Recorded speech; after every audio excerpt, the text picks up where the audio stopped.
It took 7 seasons, but it's finally here. The long-awaited meeting between Jon Snow and Daenerys Targaryen. And sure, it's not the total love fest maybe most of us were hoping for, but hey, they got a lot on their plate, right? It's Game of Thrones! Season 7, Episode 3. The Queen's Justice.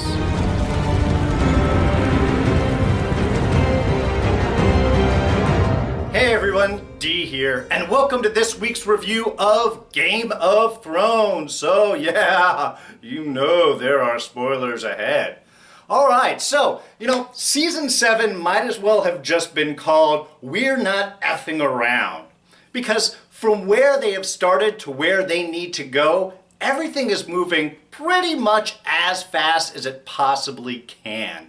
There are no wasted scenes going on. Everything moves from point to get us where we need to go.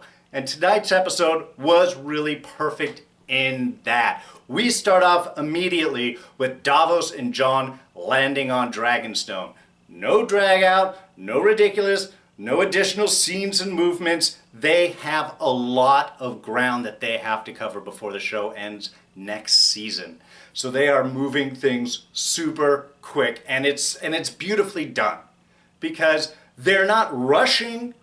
Every scene has its moment. Every scene continues to push the story forward appropriately and start to, tie in loose ends and really imply nicely of the places that we are going to get to go. So that opening scene with Jon meeting back up with Tyrion, I loved. It was a great way to sort of set up the episode and really start kind of Jon's education with what's going on in the world of Daenerys, and also Tyrion's education with what has been going on with Jon. I love the little kind of catch-up moments. The little comments there about Sansa was really nice. But of course, the great moment when that dragon flew right over their heads and everyone drops to the ground. That was perfect. And like Tyrion says, I'd like to say that you get used to it, but you really don't. And I don't think that you ever would. That would be just enthralling. But it's great because now Jon gets to see what it is that Daenerys is really bringing to the table. You have these myths and legends. There have been stories of the dragons, but now we are finally getting to actually see them, or, Jon and the rest of Westeros are really going to get us a chance to really start to see how big these dragons are, how imposing, and how much of a threat they're going to pose to Cersei, for the most part. Anyway, so with that opening, let's not waste any more time. We're going to get to it. What you knew was going to be the scene of the week by far. We have Dany and Jon meeting. And I thought I'm saying it's my scene of the week, not just because we've been waiting for it and it was awesome, but there was so much that happened within this scene. It's really a lot of placing where everyone is coming for, what they're looking for, and showing how these worlds are colliding. Because again, this is the first person that Daenerys gets to meet from Westeros. I mean, yes, there's Tyrion and there's Varys and such, and Melisandre stopped by for a half second. But this is really the first lord, the first person of power that she is encountering into. So she's walking into this with this expectation of everything that she has done and everything that she has gone through and being the rightful owner. Everything is very flowery. Everything is very proper, very much how it should be. And it starts off with those introductions, that big long introduction the Missandei was giving for Daenerys. And that is countered immediately by, of course, Davos's very simple and, of course, kind of jostled, Davos, you gotta say something too here, man. Introduction of Jon. This is Jon Snow. He's a king of the north. Right on, you're just waiting for him to do that. But it's showing their difference in approaching things. And I think that it's wonderful because they are two extremely strong characters that have both been through a lot, as is evidenced out in this scene. And they're really starting to take that kind of measure for them. They're coming from different places. Daenerys, of course, is the rightful queen, and that is her position. The way that things are supposed to be. She is bringing up the past, all the old vows and the bending of the knees and the things like that. You have made these promises. Whereas Jon, on the other hand, is completely practical. He doesn't care about the flower language. He doesn't care about position. He doesn't care about birthright. He doesn't care about any of this. He's talking about we're all going to die. So the difference between the expectations of the world that she is coming from versus him, it's a wonderful scene how they went back and forth. Even when she's talking about everything that she had gone through, which was beautiful and strong. And you're like, wow, it's a woman that just gone through this huge trial by fire, literally. And then Davos throws the same thing. Well, you've all done all these amazing things that have never happened. Well, so has Jon. Really seeing how the two of these are perfectly matched. And if you paid attention, there was a little sizing each other up and down in that scene. And I'm not just talking about leadership possibilities. They were really looking into each other. And through all of that, Tyrion was the perfect, and I'm going to sum up all of the rest of the scenes here when I go on. Yes, scene of the week, big thing, that one meeting. But even all the rest of the stuff throughout that, where we have the back and forth that's happening between Tyrion and Dany and between Tyrion and Jon, I thought was all perfect, because here's the man who is the translator. Jon says it best when he runs into Dany on the bluffs, is, you've been talking to Tyrion, haven't you? Because he is smart. He drinks and he knows things. That's Tyrion. He is smart. He knows what's going on, and he knows how to get people together. These are people that he trusts. And each of them are trusting in the other person. Jon is trusting in Dany, and Dany is trusting in this meeting in Jon because of Tyrion in the middle. Now, the interesting point that all three of these may be Targaryen. I believe that we would have, which Tyrion would be Dany's brother, and Jon would be her nephew. I think, if I'm remembering where the relations of Rhaegar and everything, how it all goes. So, kind of funny, wondering if there's going to be a whole trial by fire, literally, for all of them. But still, that aside, like I said, it's kind of an interesting point of Tyrion being able to be that bridge between them and really push the practical aspect of it. Because Dany needs the North. She needs allies. Certainly by the end of the episode, she's going to need allies. And Jon is going to need help in fighting its North. They do need each other. They just basically have to get past their own expectations, which I thought Tyrion did a wonderful job with. That was the only thing with Dany that kind of got to me for a while. She did seem to be again pushing too much of, well, this is my birthright. And that started to get a little bit annoying. But I have to understand, again, where they are coming from. Both of these people have had these huge adventures that we as audience members know all about, but they know nothing about it. He's coming in with stories of White Walkers and myths and legends and scary undead walking around, and she's got dragons to deal with, all sorts of stuff in a crazy world. They know nothing about the journeys each of them have gone through, which is why Tyrion says, start to talk to each other. Because once they do and realize that they are two people that are both fighting for their people, this is going to be an incredible match going forward. Is it a surprise to anyone that Euron likes being in the spotlight? Just leading his parade of prisoners behind him to the cheers and adulations of the citizens of King's Landing? Yeah, that's exactly why Euron does what he does. And he does do it well. He is a showman by far. And he has delivered his precious gift to Cersei, who has promised to give him his heart's desire. Notice she did not use the word marriage. I'm guessing as soon as the war is over, Euron will not be living that much longer after that. That is sort of my guess. It's certainly the way that Cersei takes Ellaria and Meria, our surviving sand snakes. Look, I'm just going to get to it right here. This is a perfect example of Cersei going crazy. I mean, first of all, Ellaria seeing the mountain. You got to realize how imposing and frightening that already has to be. But Cersei is a sick individual, coming up with all of the plans in order to how to make Ellaria suffer, to kill her daughter, or have her raped, or have her head crushed, and all of these things that she goes on.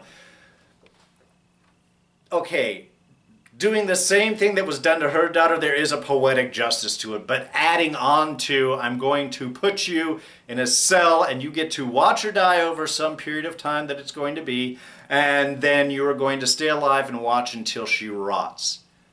That's fucking darkness right there. Real heavy darkness going on right there.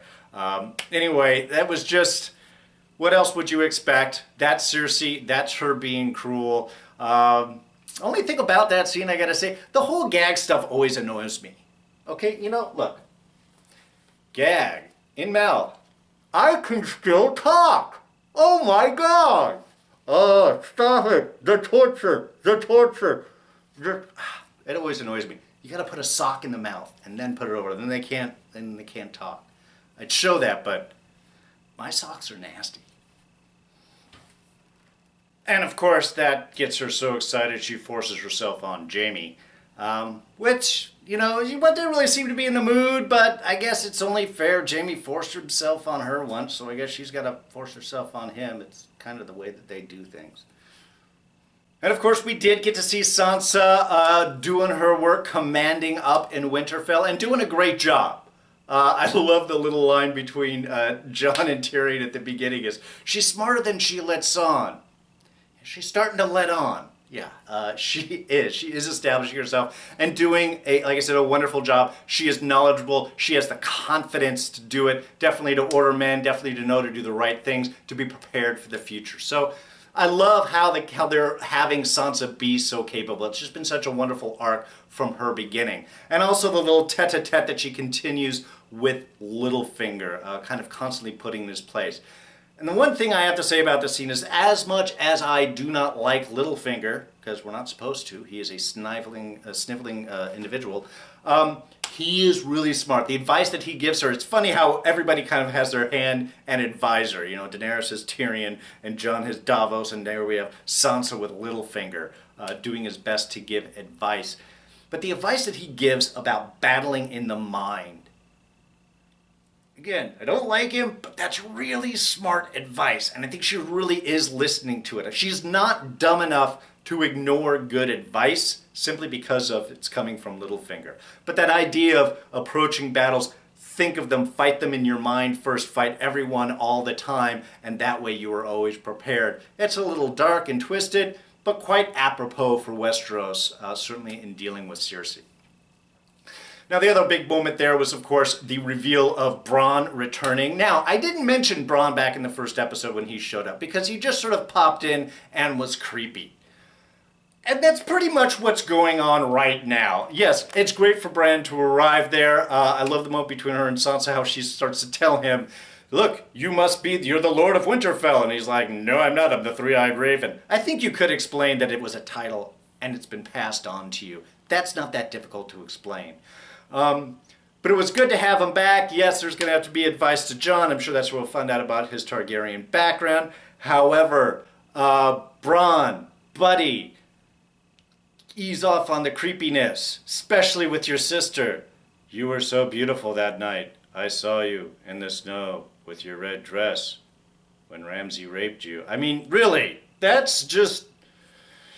Pick a different moment. You made your sister uncomfortable. All right, the battle. Nicely done. Nicely, simply done in some ways. I loved having Tyrion's narrative over it. It's a smart way of telling the story, giving a narration, a tale of the tale, without making it seem overly used. It's planning, especially when it's that feint initially. This is what they're expecting, and this is a horrible thing, and this would get us all killed. But I know a secret way, and then, of course, a perfect way.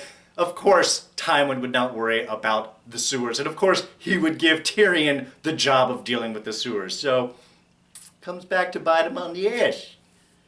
Through the sewers, literally, I guess. So, nicely done. And then a nice counter move. There's a lot of moves and counter moves. In fact, that could probably be another sub-theme throughout this episode. We have, between Jon and Dany, a lot of moves and counter moves. This is who I am, but this is who I am, and this is what I've done, and this is what I've done. That's just sort of a mental, dueling. Here we have the wartime dueling, and we're still dealing with two very smart individuals. Tyrion had a very smart plan. But Cersei is also smart, and Cersei has Jaime, and Cersei has Papa Tarly, who is a very smart strategist from what we can see. So there's a lot. I always like it when it's not, the good guys are supposed to be smart, but I like when the bad guys are smart. It makes things interesting. So yes, expecting the dwarf to attack home because he's always railed against the home. That makes sense. There's no gold in Casterly Rock. It's all with the Tyrells. So where are we going to go? Go the Tyrells. Anyway, it was just beautiful. Sucker them in, take the ships out. Wouldn't you have seen the fleet coming? Euron has like some secret magic boat stuff to appear without anyone seeing. But, again, just good, smart, takes care of things. We get a nice little scene with Alanna there, which was beautiful. And it's kind of interesting because we get kind of two different ways of doing it. I mean, okay, a lot of taking the poison, doing the whole bit, and then revealing the whole, yes, by the way, I killed Joffrey. Ha ha ha. Perfect little bit of revenge. She's already dead. She knows she's not going to be killed painfully. She's using Jaime's niceness against him in that way. And I was surprised Jaime didn't pull out the sword and stab her in the gut so she'd die slowly or some type of thing like that. Gotta give it to Jaime on that. But really kind of interesting one, we've got Alanna's warning to Jaime. And really the kind of pity almost, as you're in love with her, I'm so sorry, you don't see what insanity that she has. Though I think that he does start to see it. I think this is starting to, as much as he is committing to it, the fact that he's a little resistant, the fact that last week he was asking her, should I be afraid with you? The fact that he talked her out of all the torturous ways to kill Alanna here. There is something different about Jaime, and really here we have the perfect kind of comparative, because we have Cersei with a prisoner, someone who is going to die, doing it in the most torturous way. Olenna also did some things to the family in many ways that could make Jaime be very upset with her. Certainly after the whole reveal of killing Joffrey. But of course he didn't know that at the beginning here when he made this choice of not to make it painful. In some ways, he's being merciful while Cersei is being cruel. And this is where we're seeing those differences really start to pull away. So I think what Olenna's warning to Jaime about his sister, he is eventually going to start to see. How long that takes, I don't know. Maybe until it's too late. All right, few small bits. One, Jorah is okay. Good job, Sam. A nice moment there. Really, not only just Jorah admitting, I was dead, now I'm going to go back. And he's a good strategist that will be able to go and help advise Dany. Wonderful. The acknowledgement between the two, and I think really the most powerful moment of that scene was when Sam offers his hands out to Jorah. Because you can think, how long has it been since Jorah has touched someone else? And it's not just touch, he's offering his hand. In that way, it is Sam's own conviction that what he has done has cured Jorah, has stopped everything. So there's a really powerful moment right there I really liked. Now, of course, we do have not really getting in trouble for it, being thanked and okay, still given a bunch of work to do, which maybe Sam thinks transcribing a bunch of old scrolls, that's not a reward. Of course, it shouldn't necessarily be. But I think what he might find on those scrolls might be a bit more important. These are old scrolls. They've got to probably have some good information considering he needs some old knowledge.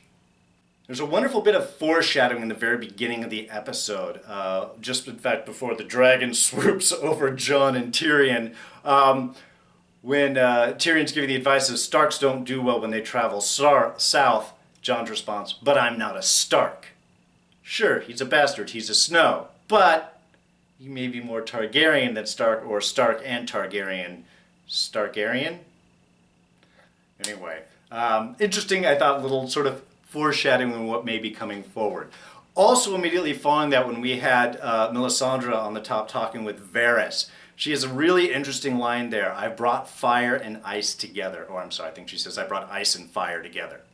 This is the song of fire and ice, and we do know it's dragons and White Walkers. But we have Jon Snow and Daenerys representing that ice and fire. Two of them coming together, very, very faithful. Also, thank you for getting to the dragonglass situation very quickly. That wasn't dragged out. Tyrion asking to how he could help Jon, very cool. On the other side of that, attributing ancient wisdom to his own phrases, I thought was perfect, and great that it was called out by Dany. I wouldn't do that to you anymore. Just perfect Tyrion. I love that. Hey, and Theon's still alive.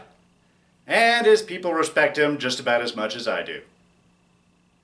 Also in the meeting between Jon and Dany, the part where Dany apologizes and asks forgiveness for the crimes of her father, I thought very mature, and I think that was a line that perfectly resonated with Jon. Of course, his comments of, well, I shouldn't have to be committed to my past either, an appropriate response. Again, a lot of tete-a-tete move-counter move here.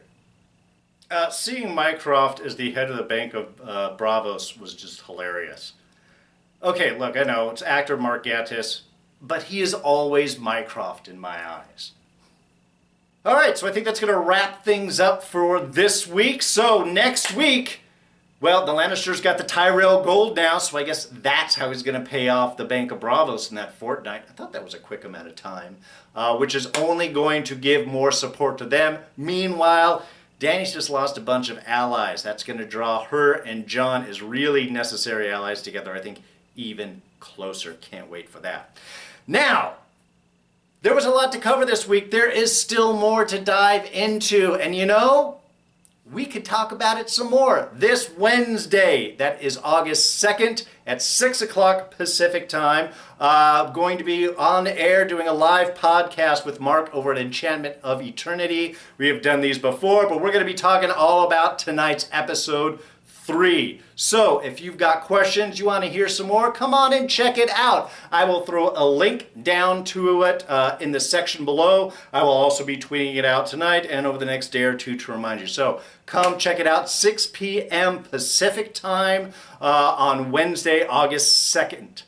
So come check it out, say hi, ask your questions. We're going to dive in a bit deeper into everything. Should be a blast. So can't wait for that. Now, as for this review, if you enjoyed it, you know what I like? The like button. Go ahead and press it. It means so much to me. And if you have any thoughts or ideas, always throw them down in the comment section below. Might take a little while for me to get to it. If you want immediate answers, come Wednesday. Otherwise, throw them down in the section below. I love hearing what you guys are thinking and what your expectations are for the show. Now, if you want to hear again about this podcast, be reminded of it, don't miss anything I have to say, you can hit me up on Twitter and Instagram. As always, I'm at Darren Jakes. Be sure to be a subscriber and you won't miss any of our other reviews. Game of Thrones, Preacher tomorrow, plus we got a huge slate coming up this fall. You won't miss anything if you're a subscriber. Do that by hitting my face right here. And I will throw up our latest review for Preacher right here, and you can check that out. All right, so that's going to be it for me tonight. I am D, and I'm out of here. Catch you guys next time. Bye-bye.